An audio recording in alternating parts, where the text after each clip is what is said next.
Hey, I'm Cyclon. Today I got a very special video for you. Now, I had the opportunity to play with this absolutely amazing build that I got a whole gear borrowed from a buddy.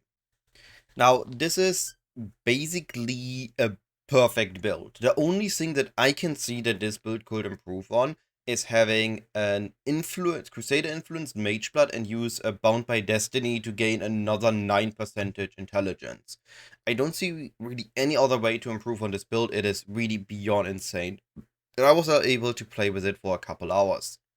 It is a full mirror tier Zenith Instacker Trickster, which does not die in almost any content. The only way I found to actually kill this build is the Maven Cleanup Explosion and Blight. Now, Blight is just a breed of its own. It's absolutely absurd how absurdly many enemies there are on Blight, and it's the only limitation I found this build not being able to do. Because let's be real, the cleanup explosion of Maven is not really a challenge to dodge. You have the time to go dodge it, you have the time to go out of it, and the memory game explosion was fine. That one I tanked. So this build is beyond incredibly tanky, beyond incredibly expansive, but it has some really cool things that we can learn from to apply to maybe less expensive builds. So I just wanted to showcase this build, show the fun I had with it, the limit testing I done with this build. You're gonna see that in the background as I talk about some of the interesting interactions of the build. I'm gonna take the most expensive interaction out first. This build is using a Sublime Vision, with cold and lightning damage taking as fire damage, combining with a Lethal Pride, tempered by war, 50%, and a Watcher's Eye for 20%. So it's completely converting all damage to fire. The lesson learned from here isn't really per se the this super expensive interaction that we know and are aware of is really powerful, but what this allows us to do. Now, we found cheaper alternatives to full conversion with the Bound by Destiny, with the Glorious Vanity and the shield that converts, I think it was fire and cold to lightning. We find other ways to convert, but whenever we have a way to fully convert the damage of types to another type, so we only need to focus on a single resistance, we suddenly allow our build to be way more specific. For example, if we fully mitigate cold and lightning resistances, because we don't need to care about those anymore, it's all damage with fire, any Ether altar that has minus cold and lightning resistance for any upside is free. We don't care how negative our cold lightning res is, because it's just an upside. Another thing that we can do with this is we can use a Doyani prototype without the downside of it, because all our lightning damage is taken as fire damage. So we don't even care about having the downside. So keeping these things aware in future leagues, whenever we get something new that converts elemental damage to a different type, we can revisit this concept, see if we can apply it at any budget level onto a build, and if it's viable, if the investment isn't too big, if it doesn't consume too many slots, and be a good investment into the build. Another thing that this build just clearly shows is the absurdity that is Trickster. Even without polymath, just utilizing Soul Drinker, Spellbreaker, Escape Artist, and One Step Ahead, it just fully mitigates basically anything a T17 throws at us. We have the Mage Build, of course, we have the Reflect immunity from the Flask and whatnot, but One Step Ahead, our action attack speed cannot be lowered. Escape Artist with the Necrotic is so much evasion energy, it's absurd. Soul Drinker is just overleech is one of the best defense layers because it cannot be stopped. Theoretically, we can have maps that don't have a leech, but it's the only mod that can stop us from overleeching basically. And even if that's stopped, we still have Spellbreaker. Spellbreaker combined with Wicked Ward is just, hey, we get hit by a spell, oh no, we have a guaranteed chance to spell suppress, we have suppressed the spell damage, now we have a 50 cents to start our energy shield recharge, and the moment we do that, it doesn't stop until we are full. Meaning that for the next 4 seconds, we are just regenerating our energy shield. And in this, because of how much int we have and how much energy we have, it's basically instantly full again. Any big boss fight, any big bosses always use spells. Shaper Bolt Spheres, the Maven bolts, the Maven lasers, the Cyrus Death Beam, Datziri Flame Blast, they're all using spells. So Spellbreaker is one of the most powerful ascendancies to survive difficult boss content. It just allows you so much effective HP. You don't have a higher max hit because of this, but if your max hit is high enough, this just allows you to always be at your max hit basically against boss fights. Another thing this really shows, this build, is that at some point your passives on the tree do not matter. This build is using the traveling nodes to travel to cluster spots and using 4 clusters. 3 of those simply to gain more intelligence, more attributes, more energy shield.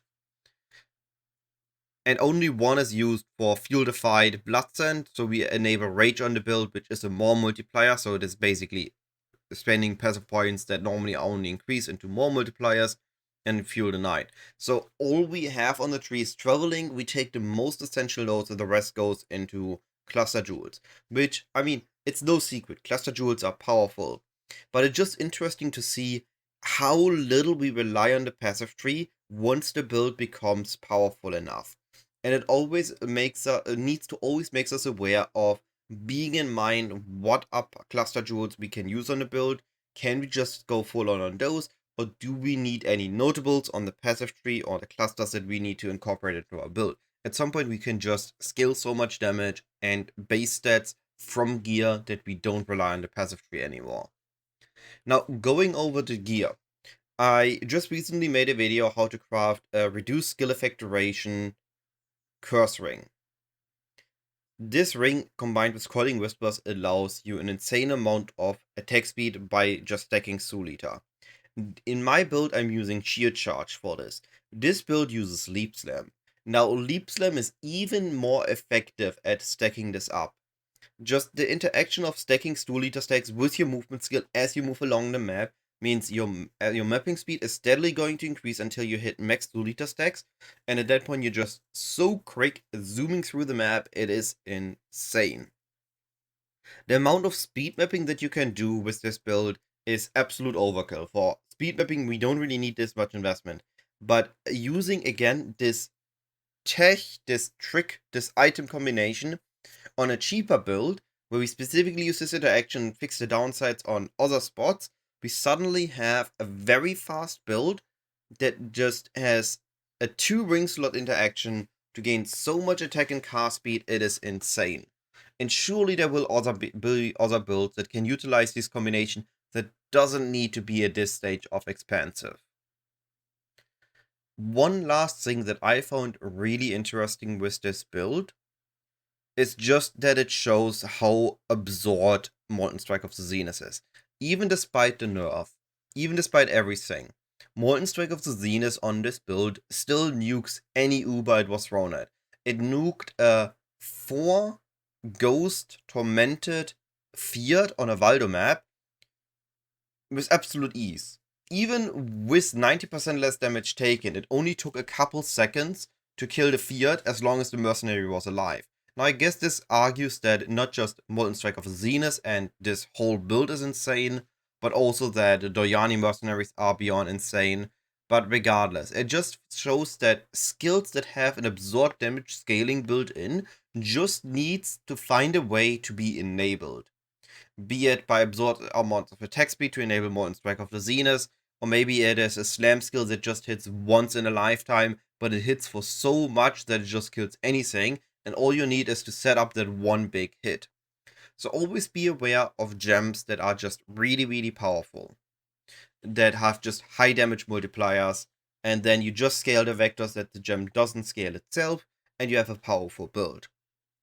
Now, those were the lessons learned I draw from this mirror tier build. But I wanted to also finish this video with talking about the build itself. Again, I had an absolute blast on it. I'm really grateful that I was allowed to try it out. It is completely different from the Kinetic Blast build that, I mean, not completely different. Kinetic Blast is you zoom around, you attack, the screen explodes. The Leap Slam moving around feels so much smoother than a Shield Charge moving around. You basically just blink wherever you want to go, You have so much attack speed, it's almost instant.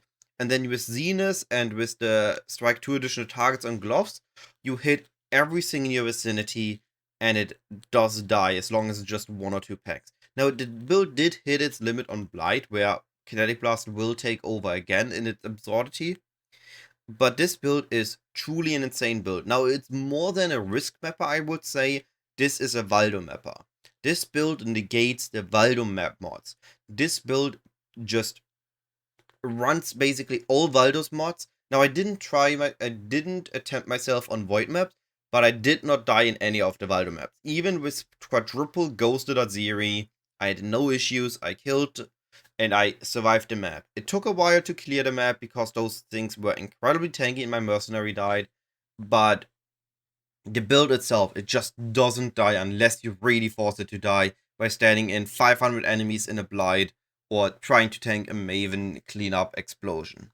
Now, all this being said, the video has been long enough. If you enjoyed this kind of content, let me know. Maybe we can do this a little bit more often. Maybe I can push my own build to the stage in the future, in future leagues, but we have to see. Regardless of all of that, hopefully it was entertaining and you had a blast. I had a blast, and I'll be seeing you in my next video or live on Twitch. Goodbye.